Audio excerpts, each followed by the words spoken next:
자, 이제 본방 들어가도록 하겠습니다. 자, 이재명 후보 관련된 굉장히 중요한 내용이 나왔어요. 먼저 기사를 한번 읽어볼까요? 더불어민주당 이재명 대선 후보는 5일 부산, 울산, 경남 지역을 찾아 부울경 메가시티 구상 실현을 위한 지역개발 공약을 발표했다. 이 후보는 이날 울산과학기술원과 창원 현대로템을 찾은 자리에서 수도권 1극 체제로 대한민국 체제가 소멸 위기에 있다며 이젠 5개의 수도 하나의 대한민국으로 나아가야 한다면서 부울경을 수도권 못지않은 경쟁력을 갖춘 메가시티로 만들겠다고 밝혔다. 자, 이게 엄청 큰 거거든요. 이게 단순하게 지방발전 개혁 이런 거가 아니라 독립적인 발전을 할 수 있는 큰 그림을 수소경제를 통해서 만들어주겠다라고 얘기를 하는 겁니다. 이 부분에 대해서는 이미 이재명 후보하고 저하고 구상이 똑같다라는 말씀을 드렸죠.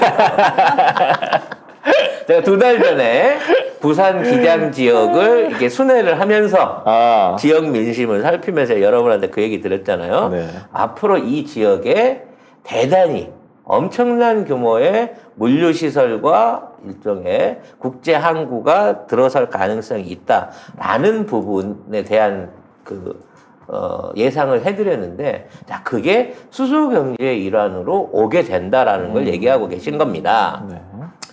조금 더 이제 이 내용을 구체적으로 살펴보자면, 왜냐면 이게 이제 윤석열이 얘기했던 거랑 정반대예요.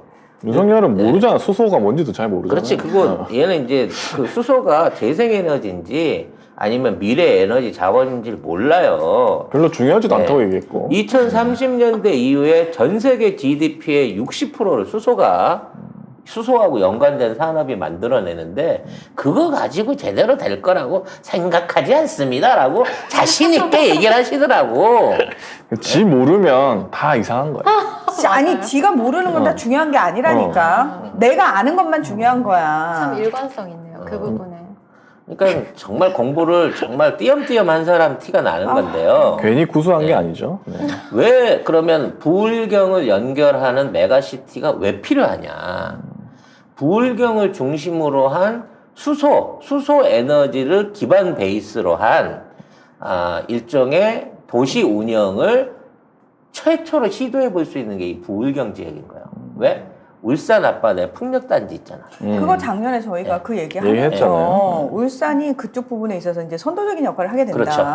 그럼 단순하게 울산만 묶어갖고 가는 게 아니에요. 지금 이재명 후보가 얘기했던 것처럼 앞으로 모든 대한민국의 수출품들은 순수한 수소 에너지를 바탕으로 해서 알비백이 아니죠? R200에 입각해가지고 앞으로 이러한 생산과 체제가 만들어져야만 국제시장에서 경쟁력을 가져요. 쉽게 말하면 수출할 수 있는 단가가 낮아진다는 얘기야. 왜? 그게 안 되면 거기에 대한 분담금을 더 내놔야 되거든, 그 기업이. 그래서 그걸 가장 최초로 시작할 수 있는 지역이 울산 지역을 비롯한, 울산에서 만들어낼 거니까. 그걸 비롯한 그쪽 지역이 우선적인 경쟁력이 있는 거예요. 근데 그것만으로는 울산 앞에서 생산되는 풍력단지의 수소만으로는 전체적인 양이 부족합니다. 규모가 작아요. 그래서 이거를 부산 지역까지 연결해서 크게 키우겠다는 얘기는 뭐냐면, 울산 화학단지에서 만들어지는 부생수소 또는 그레이 수소를 더 활용할 수 있는 기회를 높일 거고, 그걸 다시 그린에 가깝게끔 일산화탄소 포집을 더 하는 기술 같은 걸 늘릴 거고요. 그 다음에 제일 중요한 게 뭐냐면, 앞으로 러시아를 통해서 끌고 내려올 가스관을 가지고 실제로 그 안에서 부생가스를 생산할 수 있는, 부생수소를 생산할 수 있는 설비도 앞으로 부울경에 들어온다는 겁니다. 이미 계획을 하고 있을 거예요. 그리고 마찬가지로 그 수소 경제에 의한 메가시티가 만들어지기 직전까지는 그래도 가스를 써야 될 거 아니야. 근데 대한민국이 가스를 가장 많이 수입하고 있는 국가가 어디냐? 미국이에요. 미국의 카나다를 제외하고 실질적으로 우리나라가 미국에 있는 가스를 가장 많이 수입하고 있는 국가입니다.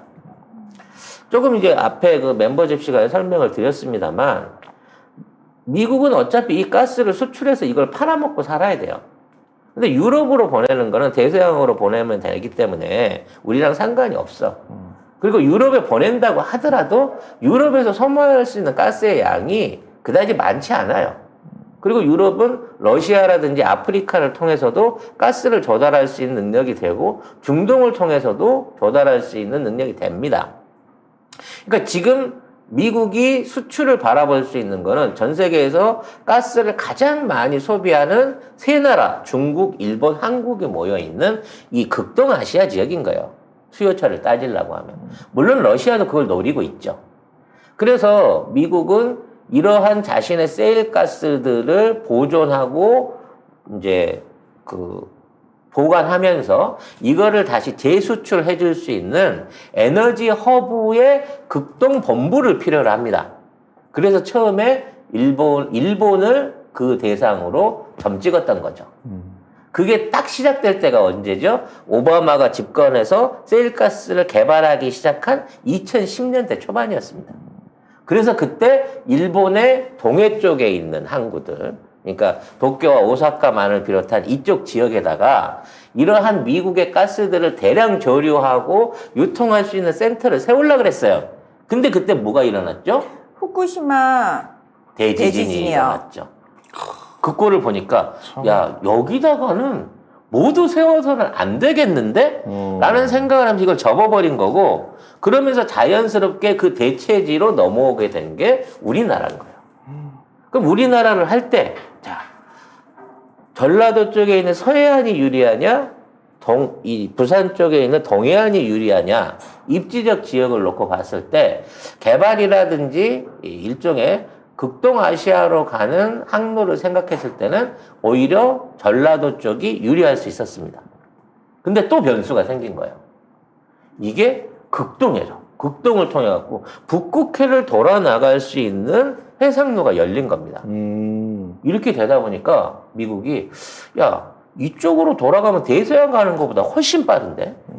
그럼 차라리 저기에서 가스나 수소를 생산해가지고 이거를 북유럽으로 해서 올려서 보내면 훨씬 운송적인 이득이 빨라지겠는데 라는 생각을 하면서 한국하고 트라이앵글 형태, 그러니까 미국이 생산해서 실어 보낸 걸 한국에 계류를 시켜놓으면서 이걸 가지고 수요에 따라서 유럽으로도 보내고 동아시아로도 보내고 중국, 일본으로도 보낼 수 있는 이러한 에너지 허브를 한국하고 구축해야겠다라고 생각을 하고 있는 거예요. 그러니까 러시아를 어떻게든 밀어내고 그 자리를 자기 세일가스로 채우고 싶은 거죠. 하지만 러시아도 절대 양보 안 할 거거든요. 심지어는 중국도 여기에 관련돼서 야, 내가 동해안 쪽으로 250km 그 가스가 우리가 질게. 인천 앞바다에 그 LNG 인수하는 기지도 있잖아. 수도권에 들어가는 것만이라도 우리 거 써줘. 라고 얘기를 하고 있는 거예요. 우리 입장에서는 예를 들어 부산이나 아니면 강릉에다가 러시아산 가스를 받아도 서울까지 끌고 오려면 최소 400km 가까운 관을 매설해야 되는데 중국이 지네 본토에서 인천 앞바다까지 가스관을 매립해갖고 대주겠다고 할 정도인 거야. 즉 우리나라를 에너지 허브로 이용하려고 하는 미국과 중국과 러시아의 욕심이 한반도 안에서 부딪히고 있다는 거죠. 그러면 단순하게 이게 에너지만 받아서, 그러니까 우린 다 받아도 돼 사실은. 다 받아서 우리가 알아서 팔게. 우리가 소매로 팔 테니까 니들은 도매로 여기다 갖다 쟁여 라고 얘기하면 돼요. 우리나라는 이러한 가스 저장 기술에서부터 이거를 유통하는 기술, 심지어 이걸 운영하는 선박의 제조까지 모든 분야의 기술과 플랫폼을 다 갖추고 있는 국가입니다. 뭐 나중에 한번 설명할 기회가 있겠습니다만 우리나라의 LNG 저장, 보관, 냉동, 수송, 그리고 이거를 이용한 그 엔진 기술 같은 거는 다른 나라하고 초격차가 벌어져 있어요. 거기에다가 북극해를 통과하기 위해서는 반드시 필요한 게 쇄빙 유조선이거든. 쇄빙선인데 이거를 제조할 수 있는 능력도 대한민국 조선 3사만 갖고 있는 거예요. 그래서 지금 이 부울경을 중심으로 한 에너지 허브 조성은 앞으로 50년 동안, 아니지, 1950년 이후가 되면 수소로 전환이 되겠지만 50년대까지 기존에 있는 모든 산유국들이 노리는 핵심 사업인 거예요. 그러면 아니 그거 받아서 가스만 받아갖고 판들 그게 뭐 얼마나 돈이 될까라고 생각하는데 아니죠. 그만큼의 에너지가 대한민국에 보유된다고 하는 거는 그만큼의 외국의 외환이 우리나라에 투자되는 거하고 똑같은 효과를 냅니다. 즉, 그 에너지에 대한 판매를 위해서 엄청나게 많은 금융이 우리나라 땅을 중심으로 해갖고 이루어지게 된다는 거예요. 그러니까 말 그대로 시장 하나가 우리나라에 열리는 거지. 그렇지. 국제 시장이 들어오는 거지. 국제 에너지 시장이 그냥 대한민국을 그게 중심으로 열리는 거예요. 산유국처럼 되는 거 아닙니까? 그렇죠. 그렇죠. 산유를 안 하지만 사실상 가장 많은 석유를 생산하고 판매하는 국가가 될 미래가 대한민국에 있고 그 중심이 부산이라는 거야. 근데 지금 있는 상태에서 가스만 받아서 파는 게 아니라 그 가스를 수소로 전환해갖고 앞으로 미래 에너지의 생산과 공급까지도 부울경을 통해서 하겠다라고 하는 엄청난 규모의 사업 얘기를 꺼내놓은 거란 말이야. 거기다가 가덕도 신공항 얘기도 했거든요. 그러니까 공항도 생기고 부산으로 인해서 그 항구도 열리고 그렇죠. 그러니까 모든 게 다 부산으로 집중될 수 있는. 그러니까 홍콩이 그동안 하고 있던 역할들이 한국으로 다 넘어온다고 생각을 하시면 그렇죠. 될 것 같아요. 홍콩과 싱가포르가 하고 있던 모든 역할들이 거의 대부분이 다 우리나라로 한국으로 거야. 넘어오는 거고 한국으로 넘어오면 수소로 전환될 시점에는 그게 어디로 안 가는 거야. 그리고 지금 해외 언론사들도 다 서울에 지금 지사를 둥지를 트고 있거든요. 그래서 아시아 지부라든지 아마 윤석열이 되면 다 뺄걸? 못하지. 당연하죠. 그거 못하지. 윤석열 되면은 다 잡아넣는다는데 어떡해. 그리고 지금 이게 또 얘기를 들으면서 지금 하나 이제 유럽의 상황을 좀 봐야 되는 게 유럽 텍소노미에서 천연가스하고 원자력을 친환경으로 구분하는 문제를 두고는 프랑스하고 독일이 겁나 싸우고 있는데 일단 지금 프랑스 말이 먹히고 있어요. 왜냐면 없으니까 전기가. 그게 가스를 안 주니까 안 주면 원전이라도 해야 되지 않아? 라고 얘기를 하고 있는 거죠. 지금 그 상황인데 사실은 메르켈이 물러나면서 독일의 힘이 빠진 상태거든요. 근데 그 독일 같은 경우에 신재생 에너지의 비율이 70%까지 올라가 있고 프랑스는 원래 76%를 원자력으로, 그러니까 핵 발전을 통해서 에너지를 얻고 있던 나라예요. 그렇기 때문에 프랑스는 신재생 에너지 쪽이 아니에요. 그래서 계속해서, 그러니까 EU 텍소노미가 왜 중요하냐면은 EU 측에서 신재생 에너지, 친환경 에너지 쪽에 지원금을 이제 배정을 해놓고 있는데 원래는 천연가스라든지 핵발전은 친환경 에너지가 아니기 때문에 그쪽으로 지원금이 들어가면 안 되는데 프랑스가 고집을 피우는 거예요. 이쪽을 우린 이쪽이 강국인데 그리고 지금 에너지 대란 받잖아. 그리고 우리뿐만 아니라 다른 나라들도 무리하게 신재생 에너지를 지금 투자 못하는 상황이야. 그러니까 이거를 당분간 과도기적인 차원에서 친환경 에너지로 구분을 해서 지원금을 받아내려는 입장인데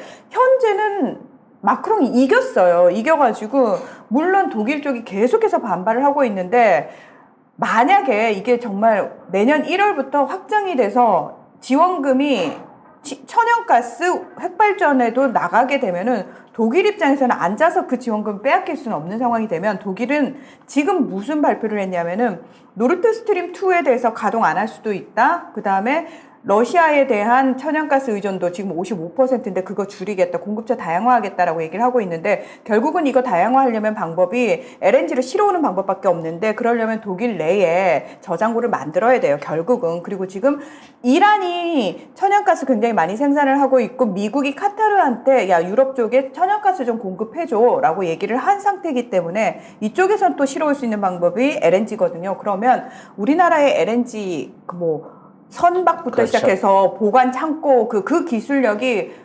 독일하고 조인될 가능성도 굉장히 지금 높아졌어요.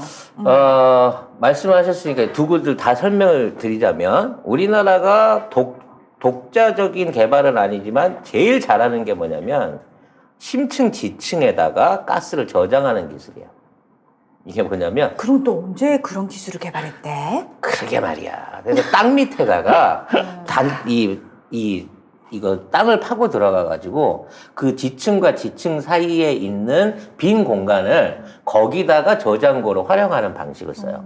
그러면 압력도 높아지고 온도 유지도 잘 될 뿐만 아니라 안전성이 있거든. 그래서 우리나라 지금 그 서해안에 LNG 인수기지라고 그래갖고 배들이 해안에 닿지 않고 섬에서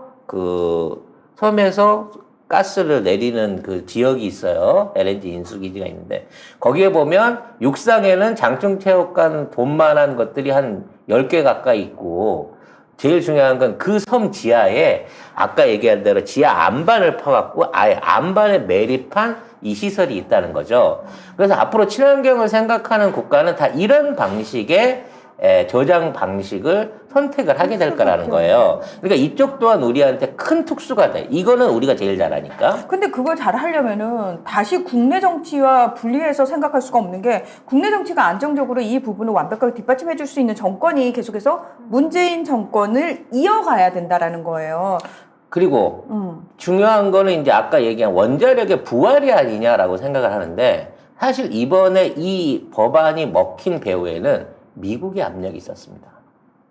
이 제한이 물론 이게 확정은 아니에요. 현재는 제한 수준인데. 그렇죠. 확정은 네. 아니에요. 그러니까 아마 독일이 어떻게 나오느냐에 따라 달라질 부분인데 독일이 호락호락하게 그거를 받아들이게끔 내버려 두지는 않을 겁니다. 그 안에 숨어 있는 1인치가 더 있습니다.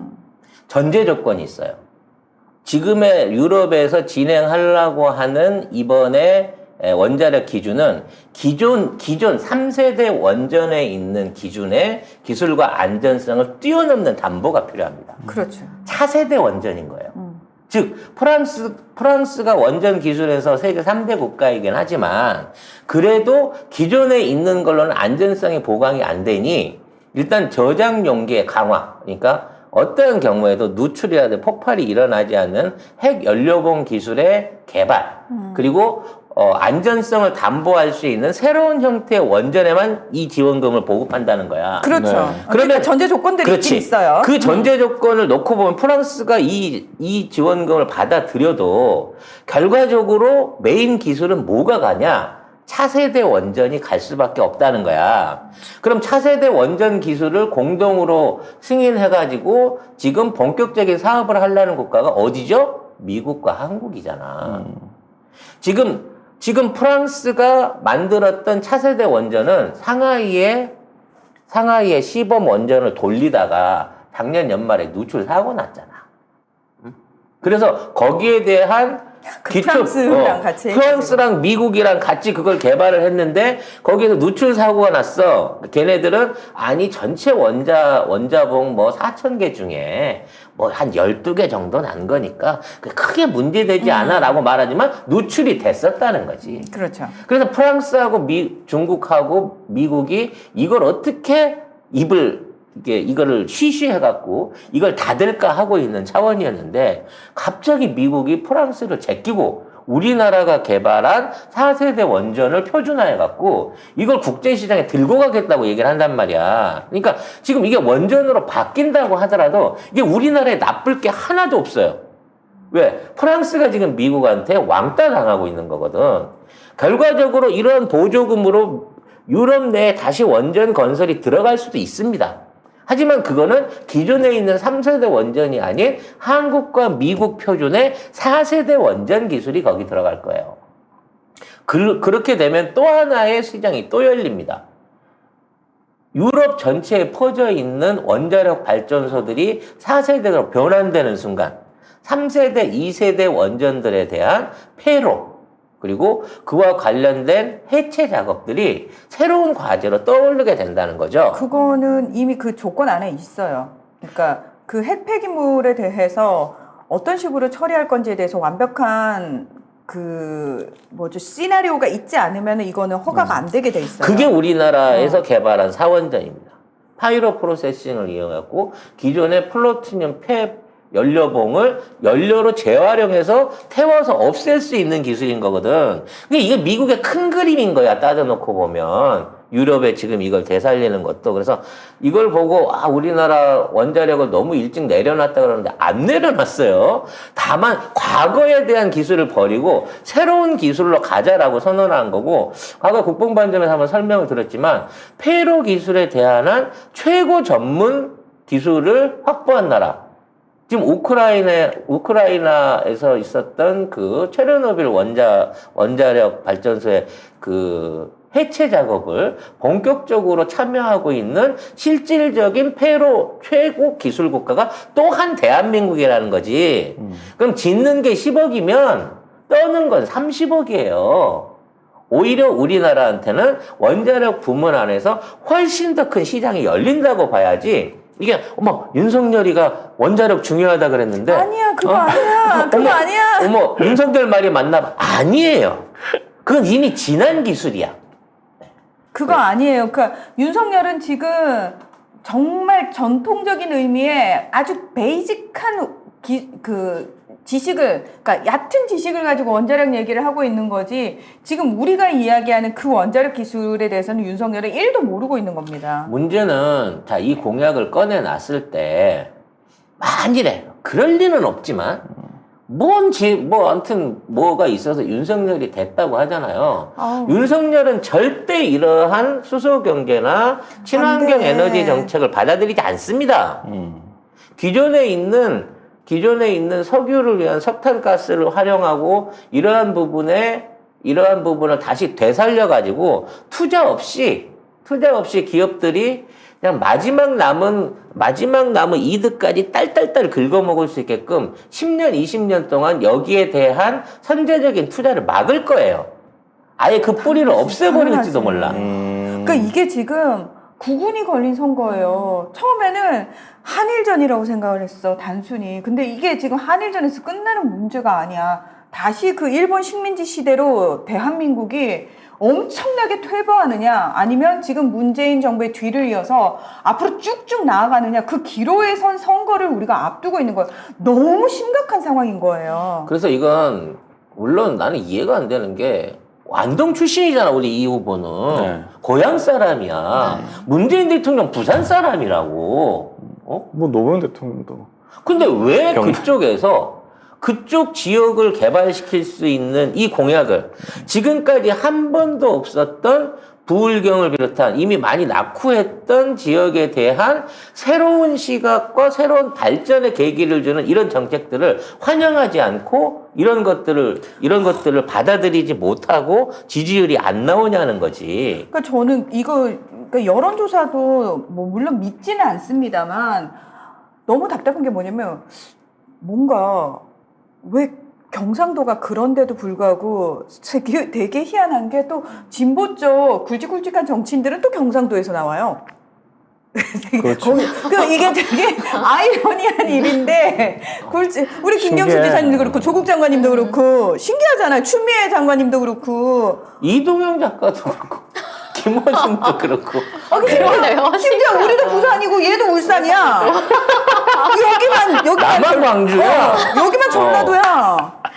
우린 다 진보인데 도대체 왜 그러는 거야? 다 어디 갔나? 다 뭐야? 나 진짜 이해를 할 수가 없네. 그래서 울산 지역을 중심으로 탄소 중립 기술 실증화, 즉 부울경을 통한 수소 경제가 만들어진 탄소 제로 베이스의 메가시티가 만들어진다 그러면 이게 전 세계의 미래 도시의 표준이 되는 거예요. 이거를 하자는데 그거 말이죠. 돈 안 될 것 같아요. 저 같으면 거기 투자 안 합니다. 원자력 해야죠. 이러는 윤석열을 찍는다고 하는 자체가, 이건 뭐랄까, 로또 복권 맞은 거를 앞에 놓고 그지꼴로 계속 하겠다는 거야. 그 앞에 야바위꾼한테 가갖고, 요 어디에 공 들었을까? 이거 던지는 거랑 똑같은 짓이라는 거지. 세상 멍충한 짓이지. 세상 멍충.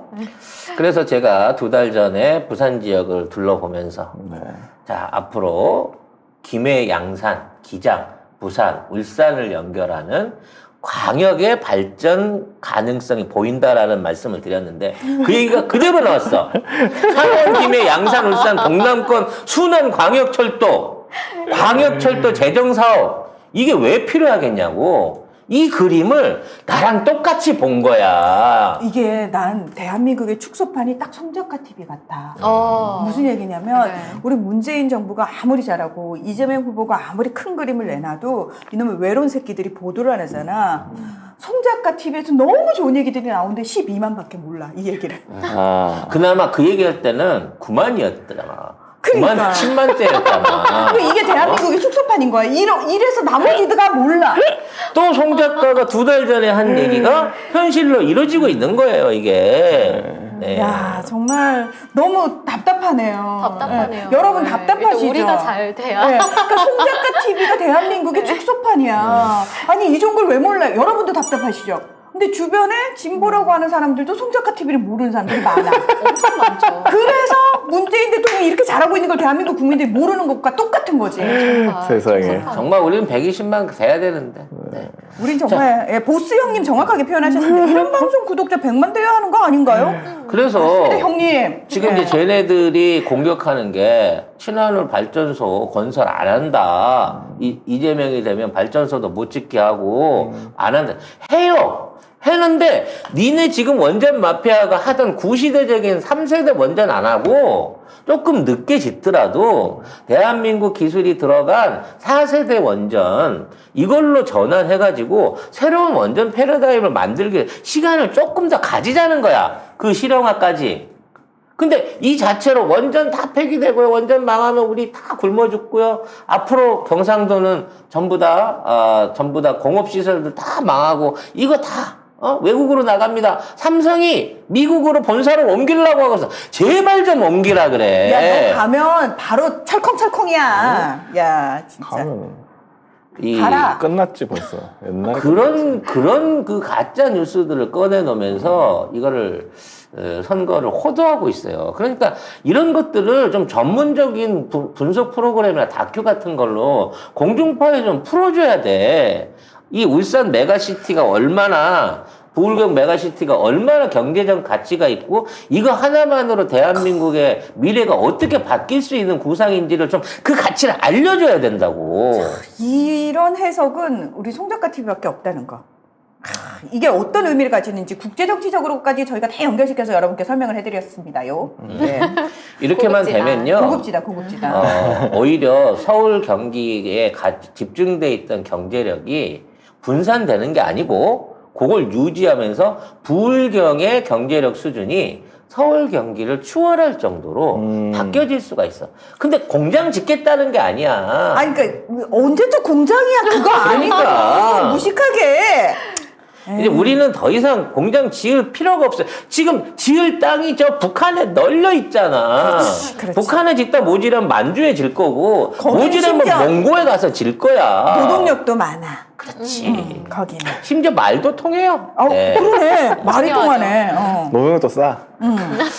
아무튼 이러한 부분에 대한 홍보를 여러분들이 많이 이 주변에 전달해 주시기 바라겠습니다. 이거는 국가의 어떤 미래를 위해서라도 반드시 성취돼야 되는 중요한 프로젝트다. 그렇습니다. 네, 이 가치를 예. 좀 알려주셨으면 윤석열은 합니다. 이런 그 공약을 낼 깜냥도 안 되고 생각도 없고 아예 수설 모르니까 뭐.